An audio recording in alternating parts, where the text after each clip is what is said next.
جب فرش ادا پر آئے چاہے کیسا ہو حسین کا زادہ ہے، فرش ادا پر آئے اس کا قدم ہمارے آنکھوں، اس کی عظمت ہے، اس لیے نہیں کہ اس میں کوئی خاص ہے، وہ ولایت والا ہے، لیکن اس کے عوض جناب زہرا کے گھر آ رہی ہیں۔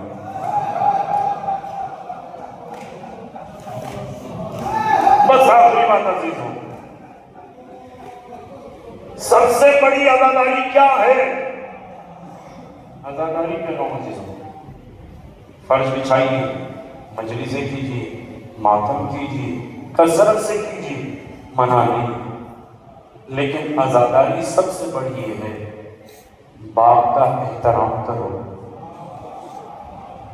بہن کا خیال رکھو، بھائی کا ساتھ دو، دوستوں کا حق ادا کرو۔ کربلا نے یہی تو سکھایا۔ میں جملہ عرض کر کے مسائل پر وقت اختیار کروں عزیزوں، کہ ایک جوان علی اکبر جیسا ہو، ارباب مقادیر کہتے جب بھی کوئی سواری سے گرا ہے، اس نے کہا السلام علیکہ یا سیدی، السلام علیکہ یا مولائی، السلام علیکہ یا اماں، السلام علیکہ یا خالہ، الگ الگ آوازیں دی، لیکن علی اکبر نے سلام نہیں کہا، بلکہ کہا علیکہ السلام یا ابتا، بابا جوان کی طرف سے سلام پر کہا کیوں؟ کہا علی اکبر جانتے ہیں کہ جوان کے لاش پر ضعیف آئے گا تو کیسے؟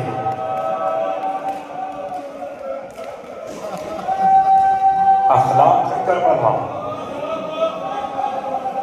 کربلا کربلا ہے۔ ابھی تو میں دوسرے کے لیے نہیں، میں اپنے نفس کی تربیت کے لیے، تزکیے نفس کے لیے جملہ کہہ رہا ہوں، ہاں مان قبول ہو نہ ہو اللہ چاہتے، لیکن اتنا یقین حسین پر خلوص کے ساتھ کرو تو ہماری عبادت قبول ہے۔ کہا کیوں؟ کہا تمہارے حق میں وہ بھی دعا یہ کرتی ہے جس کی پسلیاں توڑی گئی۔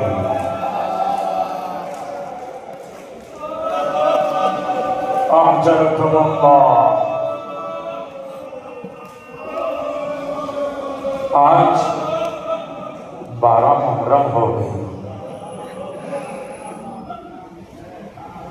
زیادہ نہیں ہے کہ دوسرے کے اعتبار سے نقل کر رہا ہوں، جملہ یہ ہے، امام وقت اصحاب حسین شہداء حسین کو یاد کر کر کہتے ہیں سلام ہو ان مظلوموں پر جن کو لوٹ لیا گیا،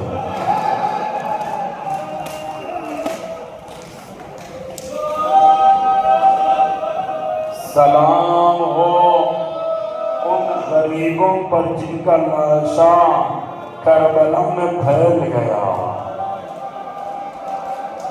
سلام ہو ان ٹکڑوں پر جن کا رنگ خون کی وجہ سے بدل گیا، اللہ، سلام ہو ان بیویوں پر جن کے ہاتھ پھنسے گردن باندھے گئے۔ ابھی تو بعض مسائل پر سننا بڑا آسان ہے، تصور کریں علامہ مہدی نے لکھا کہتے ہیں شبر ملعون 11 محرم کو جب آیا تو اس نے کہا سرہائے شہداء نوکے میدان پر بلند کرو، حسین کا سر نوکے میدان پر بلند کیا گیا، علی اکبر کا سر نوکے میدان پر بلند کیا گیا، عاصم کا سر، حبیب، بریر، زہیر سب کے سر بلند ہوئے، لیکن تاریخ کہتی ہے 2 سر ایسے تھے جو نوکے نیزہ پر رک نہیں رہے تھے۔ ایک سر عباس کا تھا، عزیزو کیسے سنو گے مجھے نہیں معلوم، میں نقل کر رہا ہوں حکایتاً.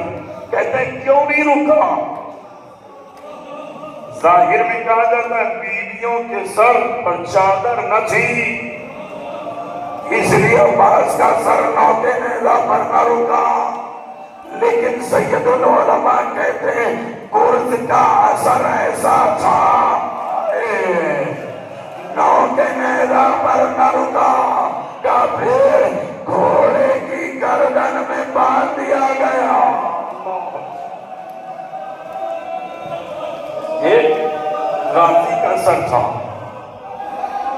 دوسرا 6 ماہ کے علی اصغر کا سر تھا. ارباب مقاتل کہتے ہیں 6 ماہ کا سر کتنا ہوتا ہے عزیزو. معصوم کا سر نوکے نیزہ پر رکھا گیا اور رکتا نہ تھا. ملعون نے رسی سے باندھا، رباب دے کر کہہ دیے بیٹا گریا نہ کر، اماں تیرے ساتھ ہے.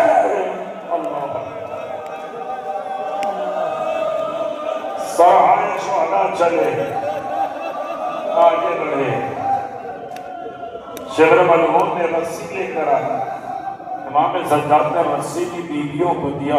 کیسے باندھا گیا مقتل میں تفصیل نہیں ہے، لیکن روایت یہ ہے کہ جب بیویوں کو باندھا گیا لما نظر شبر الملعون، جب شبر نے دیکھا کس کی طرف؟ علی ابن طہیر، حسین کی بیٹی سکینہ کو دیکھا.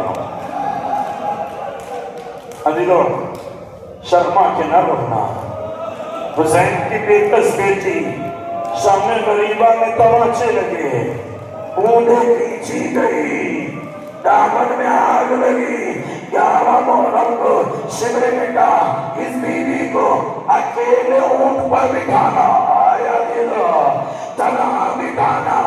رسی سے باندھا گیا، بیوی کو اکیلے بٹھایا گیا. اب بیوی زینب کہتی ہے جب اونٹ اٹھنے لگے بل بلا رہے تھے، امام سجاد سے پوچھا یا ابن اخی سجاد یہ بتاؤ میرے بھائی کے بیٹے یہ اونٹ کیا کہہ رہے ہیں؟ کہ پھوپھی اماں اونٹ کہہ رہے ہیں سنبھل کر اٹھنا، علی کی بیٹی نبی کی نوازیاں سوار. اونٹ چلے، گھوڑے چلے، نیزوں پر سرائے شہداء چلے. کچھ دیر کے بعد نوکے نیزہ والے سر آگے نہیں بڑھتے، گھوڑے آگے نہیں بڑھتے، اونٹ آگے نہیں بڑھتے. شبر ملعون نے دیکھا، آ کر امام سجاد سے کہتا ہے امام سجاد کیا مجھے نہ جانور آگے بڑھتے ہیں نہ نوکے نیزہ پر جو سر ہے وہ آگے بڑھتے ہیں، اگر آپ نہ بچائیں تو میں بیویوں پر ظلم کروں گا. اتنا کہنا تھا امام نے زنجیروں کو سنبھالا، اپنے بابا کے سر کی طرف دیکھا. حسین رو کر کہتے سچا میری سکینہ اونٹ پر سے گر گئی. اللہ البرس قافلہ پڑھا، 11 محرم گزر گئی، گرد و غبار اٹھتی ہے، شہداء کے لاشوں پر پھیل جاتی ہے. اے جسے فاطمہ نے چکیاں پیس کر پالا، کوئی دفنانے والا نہیں. جناب زینب، جناب ذوالفقارین کی زوجہ حکایتاً عرض ہے، کہتی ہیں غلام سے کہا غلام یہ دفن ہو، اور کربلا قریب ہے کوفے سے، دوڑتے ہوئے جانا، یقیناً سب نے سب کو دفن دے دیا ہوگا. زینب کہتی ہے دفن تم اپنے آقا زہیر کو دے دو، اور جب دے دینا تم وہیں سے آزاد ہو کہیں بھی چلے جانا. اس نے کفن لیا، تیزی سے کربلا گیا. پھر کچھ مدت کے بعد جب واپس آیا زینب نے دیکھا کیوں واپس آئے؟ تم تو آزاد ہو۔ اس نے صندوق سے کفن نکالا، سامنے رکھ دیا۔ زینب نے کہا زہیر کو تم نے کفن نہیں دیا؟ کہا مجھے شرم آ رہی تھی۔ کہا کس بات پر شرم آ رہی تھی؟ کہا جب میں کفن لے کر گیا تو میں نے چاروں طرف دیکھا بکھرے لاشیں ہیں، حسین کا لاشا، فاطمہ کے بیٹے کا لاشا، علی کے بیٹے کا لاشا بے غور و کفن ہے۔ میں نے کہا جب میرا آقا بے غور و کفن ہے تو ہے اللہ۔ 13 محرم آئی، بنی اسد کی خواتین نے کہا اپنے شوہر سے کہ اگر تم ہمت نہیں کرو گے، 2 دن گزر گئے، تیسرا دن ہے، قیامت میں چہرہ دکھاؤ گے، نبی کو بتاؤ گے کیا؟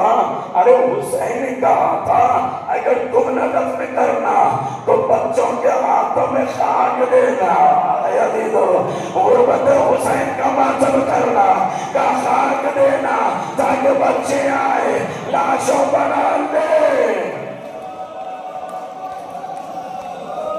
غیرت جاگی، بیچا دیا، زیادہ سامان لے کر کربلا کی اور بڑھے۔ جیسے کربلا کے قریب پہنچے، گرد و غبار کو دیکھا تو مٹی کے ڈھیر کے پیچھے چھپ گئے۔ جب گرد و غبار ہٹی تو اعجاز امامت سے سید الساجدین آئے ہیں، بیمار امام آئے ہیں۔ آنے کے بعد کہتے بنی اسد والو آہو، کیا فرزند رسول حکم فرمائے۔ امام جہاں قبر امام حسین، وہاں اشارہ دے کر کہا اسے کھودو۔ جب قبر کھودی گئی تو اندر تیار شدہ قبر تھی۔ جملہ سنو کے عزیزو، امام سجاد نے غزوۃ المصائب کی بات، امام نے بنی اسد والو دور ہو جاؤ۔ کہ مولا یک تنہا کیسے اٹھاؤ گے؟ سنو کے عزیزو جملہ، چٹائی کو بچھایا، کیسے سن رہے ہیں عزیزو؟ حسین کو اٹھانا تھا، میں کیا لفظ استعمال کر رہا ہوں، حسین کو اٹھانا تھا، حسین کو نہیں اٹھائے، ٹکڑوں کو اٹھایا، ٹکڑوں کو اٹھایا تو دور ہو جاؤ۔ ارے امام کو اٹھا کر جب قبر میں جانے لگے تو کیا دیکھا؟ قبر میں جو ماں ہے، ماتم کر رہی ہے، حسین تیری ماں آ گئی، بیٹا قبر میں آؤ۔ امام حسین کو قبر میں رکھا۔ میں تفصیل میں نہ جاتا ہوں، اب 2 روایت ہے۔ امام کی قبر بند کی اور قبر پر امام سجاد نے انگلی سے لکھا ہذا قبر الغریب العطشان، ایک غریب اور پیاسے قبر ہے۔ اس کے بعد امام نے بعض روایت میں جناب علی اکبر کو دفن کیا، بعض روایت میں جناب علی اکبر کو دفن کیا۔ اس کے بعد امام متوجہ ہو کر کہتے بنی اسد والو خیموں میں گئے تم، کس کا لاشا ہے؟ عدل و ماتم کرنا۔ بنی اسد والے فوراً آ کر کہتے آقا پہچاننے کے 2 ہی طریقے ہوتے ہیں نا، یا تو چہرہ یا تو کپڑا۔ ارے ان کے سر نوکے نیزہ پر لے گئے، بدن سمجھ میں نہیں آتا، کپڑے نوچ لیے گئے، چھین لیے گئے۔ امام نے کہا ایک قبر بناؤ، تمام کو اس میں رکھا، گنجے شہدا ماتم کیا، وہاں قاسمہ، وہاں عبیبہ، وہاں زہیرہ، وہاں مسلمہ۔ جب سب دفن ہوئے، بس آخری روایت دیجو، میں پہلے ہی دعا کر رہا ہوں، خدایا تو اس مصیبت پر ہاتھ سینے یا سر پر مارے، اس کے ہاتھ کو غازی عباس کے روضے تک پہنچانا، جملہ یہ ہے پھر امام جلس علی الارض، جلس علی الارض، امام مٹی پر بیٹھ گئے اور ایک جملہ کہا، اور کوئی ہے جسے دفنانا ہو تو بنی اسد والے نے آہستہ سے کہا نشیب میں، نشیب میں ایک لاشا ہے غازی عباس کا، اتنا سننا تھا۔ امام اٹھے، کہا تو میں اپنے چچا کے بعد جاؤں، گئے ہیں غازی کی قبر میں، غازی کو رکھ کر مرثیہ پڑا، چچا سکینہ کو چماچے مارے گئے، چچا ارے چادریں چھینی گئی، چچا بیاویوں کو تیار بنایا، چچا زینب کو دربار میں لے آیا گیا، اے چچا ہر بیویاں کو پکار رہی ہے، قبر بنائی۔ ابھی تو غور سے جملہ سننا، جب مولا عباس کی قبر بنی، بعض روایت میں جابر، بعض روایت میں کوئی اور صحابی، بعض روایت میں عالم، الغرض جب کوئی پہنچا زیارت کربلا میں تو حسین کی زیارت کی، علی اکبر کی زیارت کی، حبیب کی زیارت کی، گنج شہداء میں زیارت کی، کہ مجھے نابینے کو قبر عباس پر لے چلو۔ جب لایا گیا اس نے قبر پر گرایا، رو کر کہتا عباس علی نے مانگا تھا، عباس ام البنین نے مانگا تھا، ہاتھ پھیرا، فوراً کھڑے ہو کر کہتا ہے کس کی قبر پر آئے؟ اللہ اکبر، کس کی قبر پر آئے؟ کہا کیوں؟ کہا یہ کسی چھوٹے بچے کی قبر ہے۔ آیا دیلو کیا سن رہے ہو؟ کہا میرا آقا عباس طویل القامہ تھا، طویل القامہ، یہ قبر تو بڑی چھوٹی ہے۔ کہا بعد شہادت اتنے گھوڑے گزرے، تیر چلے، تلوار چلی، نیزے چلے، عباس محمد۔